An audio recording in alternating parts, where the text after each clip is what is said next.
Toshkent viloyati ichki ishlar bosh boshqarmasi yangi kiberfiribgarlikdan ogohlantiradi.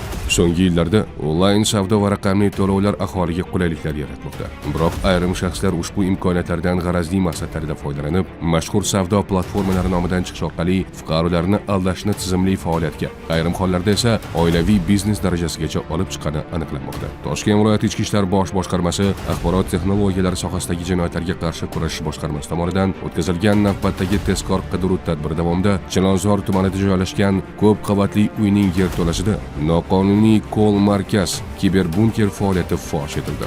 Aniqlanishicha, Andijon viloyatida yashovchi 1994-yilda tug'ilgan Muqaddam jinoyat kodeksining 168-moddasi bilan 2 marotaba sudlangan shaxs va uning sheriklari fuqarolarga qo'ng'iroq qilib, ularni go'yoki Uzum market savdo ilovasining yutuqli o'yini g'olibi bo'lgani haqida yolg'on ma'lumotlar bergan.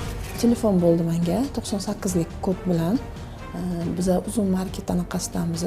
Sizning anaqangiz, raqamingiz, baxtli raqam anaqasida o'ynalibdi.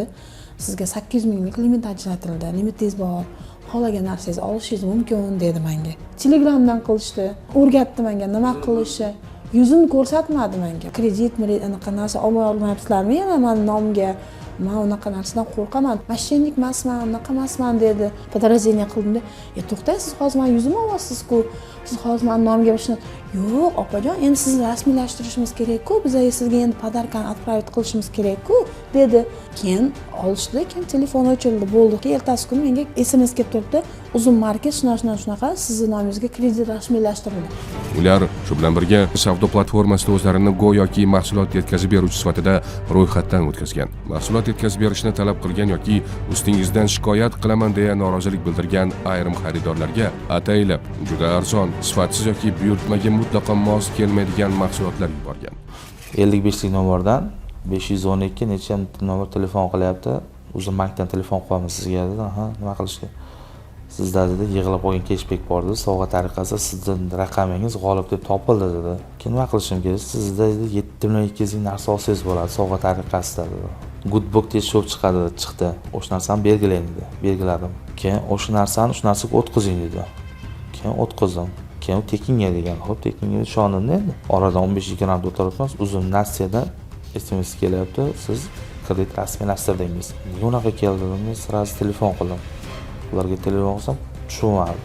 Keyin o'zim nimalar telefon, sizlarda shunaqa narsa bormi? Yo'q, bizda unaqa narsa yo'q dedi. Yozdim, keyin Xudodan qo'rqib, 102 qilaman lekin, yo'q dedim.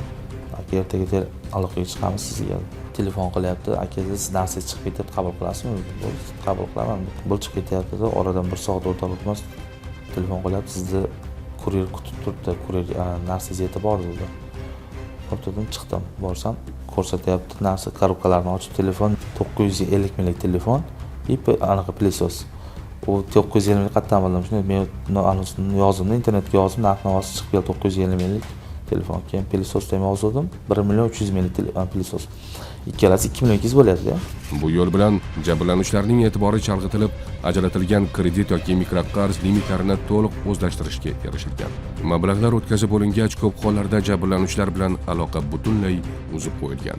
Tekshiruvlar davomida Al-Hikma ilm, Aksiya Tech Shop va Grand Book MCHlar orqali Chilonzor tumanida tashkil etilgan kiberbunkerda 16 nafar operator faoliyat yuritgani, ular ijtimoiy tarmoqlardagi soxta onlayn do'konlar nomidan yuzlab fuqarolarga qo'ng'iroq qilib, dastlabki tergovga qadar 50 nafar fuqaroning 200 million so'mdan ortiq mablag'larini noqonuniy yo'l bilan o'zlashtirgani aniqlandi. Tezkor tadbir davomida 22 ta kompyuter jamlanmasi, mobil telefonlar, SIM kartalar, bank plastik kartalar hamda 2,5 ming nafardan ortiq fuqarolarning to'liq qayd etilgan shaxsiy va moliyaviy ma'lumotlari ro'yxatlari ashyoviy dalil sifatida rasmiylashtirilib olindi. Mazkur holat yuzasidan 50 dan ziyod shaxslarning arizalari bo'yicha O'zbekiston Respublikasi Jinoyat kodeksining 168-moddasi 3-qismi B va G bandlari bilan jinoyat ishlari qo'zg'atilib, hozirda dastlabki tergov harakatlari olib borilmoqda.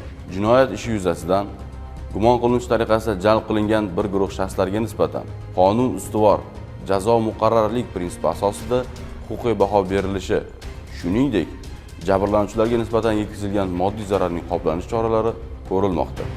Siz yoki yaqinlaringiz Al-Hikma ilm, Aksatich Shop yoki Grand Book MCC faoliyati bilan bog'liq firibgarlik holatlaridan jabr ko'rgan bo'lsangiz, Toshkent viloyati Ichki ishlar bosh boshqarmasining 71 kodi bilan 762 21 35, 71 kodi bilan 762 20 24 yoki o'zingizga eng yaqin ichki ishlar organlariga murojaat qilishingiz so'raladi. Shu o'rinda yurtdoshlarimizni yana bir bor ogohlantirib, noma'lum qo'ng'iroqlar, yutuq, limit ajratildi kabi va'dalarga ishonmaslikka, moliyaviy operatsiyalarni faqat rasmiy ilovalar va qonuniy shartnomalar asosida amalga oshirishga chaqiramiz.